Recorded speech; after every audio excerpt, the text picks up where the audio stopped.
प्रियसीने block केल्याच्या रागातून प्रियकराने मित्रांना तिच्या मागावर पाठवत डोळ्यात मिरची पूड टाकली, तिचे अपहरण करत हल्ला केल्याचा प्रकार कामगार नगर येथे घडलाय।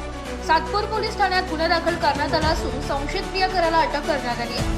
पीडित युवतीने तक्रार दिली, संशयित आनंद राजभर राहणार सोमेश्वर कॉलनी यांच्यासोबत प्रेमसंबंध होते। घरच्यांनी लग्नास नकार दिल्याने युवतीने संशयितासोबत संबंध तोडले होते, त्यामुळे तिने त्याचा मोबाईल नंबरही ब्लॉक केला। संशयिताचा संपर्क होत नसल्याने त्याचा राग अनावर झाला होता।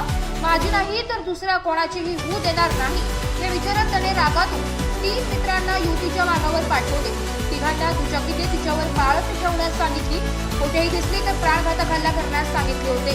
सायंकाळी 6:30 वाजता युवती कामगार नगर येथे किराणा दुकानात आली असता दुचाकीवरील 3 संशयितांनी युवतीला रस्त्यात अडवलं, तिच्या डोळ्यात मिरची पूड टाकून हल्ला केला। काही नागरिकांनी संशयितांना पकडण्याचा प्रयत्न केला असता संशयितांनी नागरिकांना शिवीगाळ करत युवतीला पकडून अपहरण करण्याचा प्रयत्न केला। पोलिसांनी तक्रार दिल्यानंतर तपास करत संशयित राजभर याला अटक केली आहे। 3 संशयितांचा शोध सुरू आहे। वरिष्ठ निरीक्षक प्रकाश अहिरे तपास करीत आहे। दरम्यान कामगार नगर परिसरात टवाळांचा हैदोस वाढलाय। रात्रीही येथील रस्त्यांवर टवाळ रात्री उशिरापर्यंत बसून असतात, याबाबत गस्तर वाढवावी अशी मागणी नागरिकांनी केली आहे। रिपोर्ट नाशिक लोकशाही न्यूज नाशिक।